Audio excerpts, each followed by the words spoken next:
I was in the Navy for 9 years. I was a hospital corpsman. I did medical stuff. All right. I went to boot camp in 2012.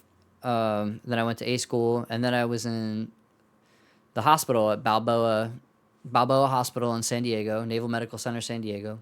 I worked in a cancer ward, and then what's it called? They were renovating the orthopedics ward, so we'd get hip and knee replacements, and so I was doing that for a year. Then I worked sick hall, and then from there I was ship's company on the USNS Comfort, and I was Ross crew, so I was part of the 50 or so people who would train the 2,000 people when we top up to big mission size.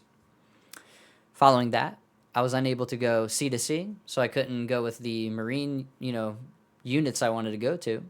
So I'd take a shore duty. But I still went to field med, still got my caduce. And I went and worked at MCRD Paris Island for 3 years. Hotel company corpsman. Then I worked at the ACA, acute care area, saving lives. Right? People don't realize boot camp's tough for the Marines. They're might as well be. We had a couple people die while I was there.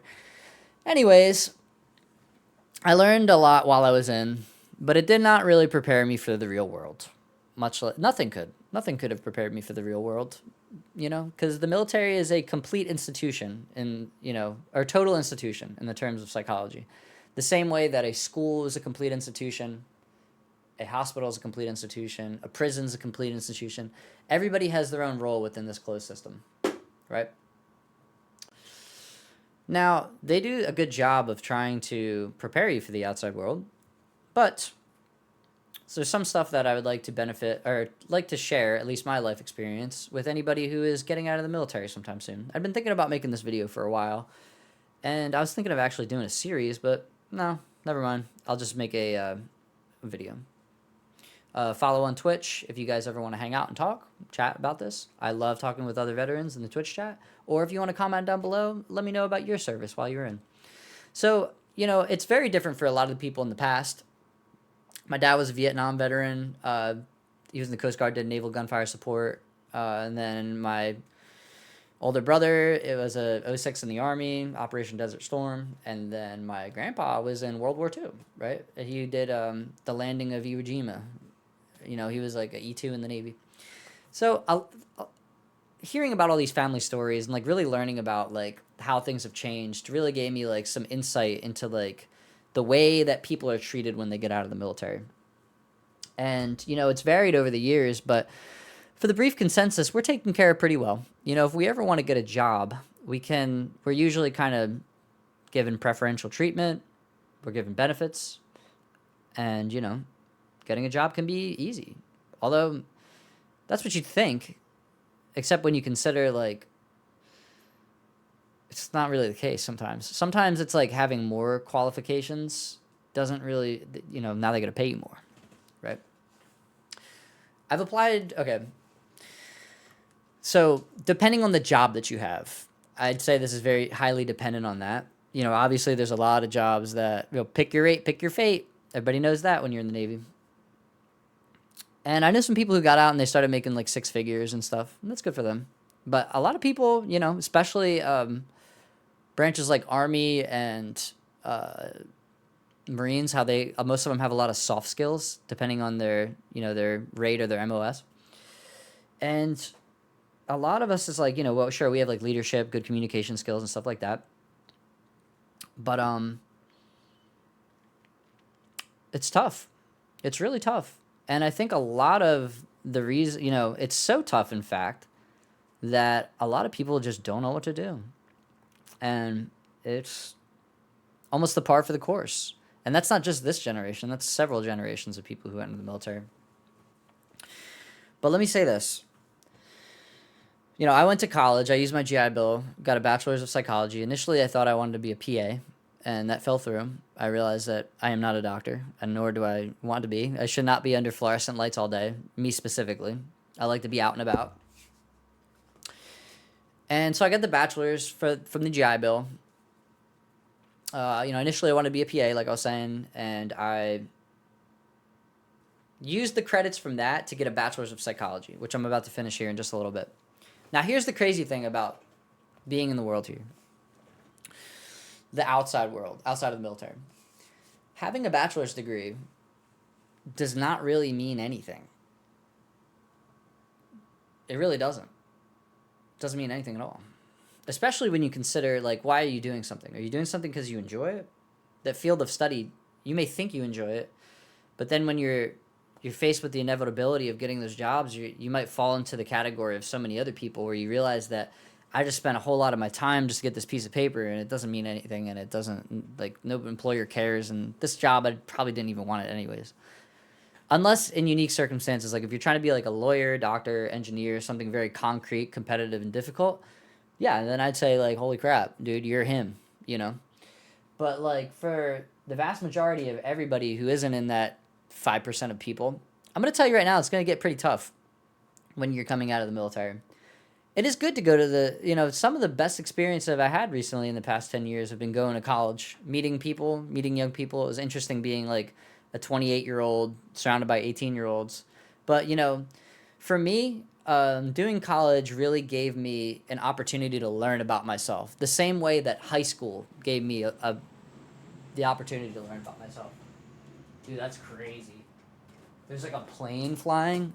I was like, yo, that's nuts. That was really close. That sounded like it was like 10 feet above my apartment. Bro, what is that? Was there a UFO flying around out there? But anyways, so it gave me an opportunity to learn a lot about myself. For instance, I didn't do well in high school, and that's the reason why I joined the military, because I wasn't going to be able to do well in college initially. And so it was to my benefit, right? And at the end of the day, if I want to do something like join the FBI, they require having a bachelor's degree. So it's better that I've had it instead of not getting it at all, right? But here's a good instance here. The bachelor's degree that I got, bachelor's of psychology, I can be a qualified mental health professional, and not knocking them. We need them. I've used them. I've went to therapy, right? They don't make a lot of money. And you have to love what you're doing, I think, because you have other people in your care, and like I worked in healthcare for 9 years, and I know that how important it is to have somebody who actually cares about you, right? Now, I'm going to take this back to the reason why I initially said I wanted to be a PA. I said I wanted to be a PA because I wanted to make a lot of money. And one of the most trusted doctors I ever worked with in my whole life, Dr. Williams, she told me, well, HM3 Ferda, there's a lot of ways to make a lot of money. You don't have to just be a PA. And I was like, nah, I'm going to do it. I could do it. I could do anything I put my mind to. But of course I had to go through the life experience to recognize that that was not ever going to be my fate. And it's important. That's why I think it's really important that when you're getting out, you need to do this exploratory process of going to college, not so much to get the degree, but to realize, like, what do you want to do? Like, because, like, okay, my father-in-law was a master sergeant. He was in the Marine Corps for 20 years. He retired. He told me that even if you've been in for 20 years and you're about to get out, there's a good chance you might not get a management job in a civilian corporation, because unless it's some sort of government contracting or it's some sort of lateral transition, you're pretty intelligent. You've been in for 20 years. You're a hardworking person. But a lot of companies promote from within, right? And unless you have you might be applying for jobs for months and months and months and months and months just so that you can work in that capacity, basically. So like I said, though, I mean, it really comes down to like the lateral depending on how much effort you put into the lateral transition. But naturally, I wasn't able to do that. I was an E4, and I worked as a civilian medical assistant for a while, and I recognize this. There's no integrity when it comes to your coworkers in a lot of different places. If half of the workforce just wants to up and do something, that day they can't come into work, they have a headache, it's going to be you and somebody else maybe, and you guys are going to have to figure out how you're going to solve this problem of a 6-person workload, right? And yeah, so that's just some of the issues that I had I went through. Um, Working as a civilian medical assistant. I did a manual labor job because I hadn't worked prior to joining the service. And now I'm considering using my final 15 months of the GI Bill to go to a trade school and be a electrical systems technician, also industrial maintenance technician, to actually have a concrete skill. Because, like I was saying before, that's one thing I never had. I was very good at communicating and working in the medical field. I think the medical field really comes down to having a lot of soft sets, a lot of soft skills, right?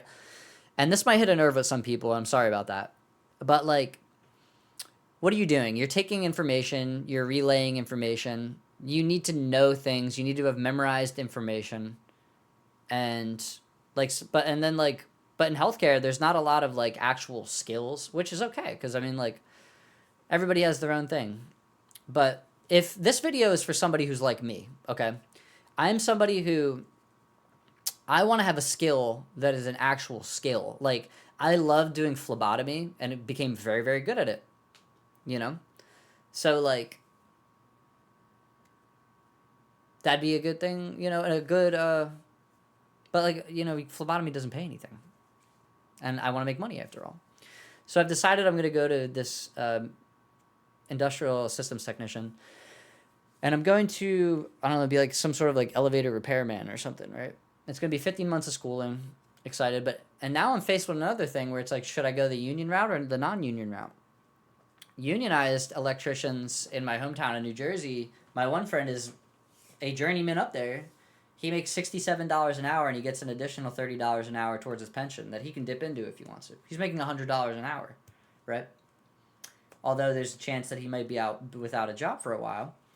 And then meanwhile, down here where I live, electricians make $25 an hour, a fourth of the pay. But maybe you're offered more job security. You know, I'm not necessarily sure. But, you know, it kind of never ends, I think, when it comes down to, like, when you get out of the military, these questions and that are going to come up in your life. And it's like, why? Oh, you think you're going to have it all figured out because you're in the service. It's, in fact, the opposite. You have nothing figured out at all. People who joined late often know this. You know, they were in the military for a while. I'm sorry, they were not in the military for a while and then they joined. Like maybe they had done a couple semesters in college and they tried to get a real job, you know, a civilian job. So, you know, I think a lot of you in the comment section might agree with me here. I'm sorry, yet again, I really hope I don't strike too much of a nerve with too many service members.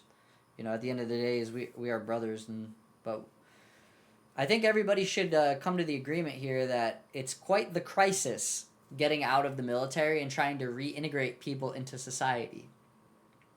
It is actually a insane mental health crisis, because to me, it is a crisis of identity too.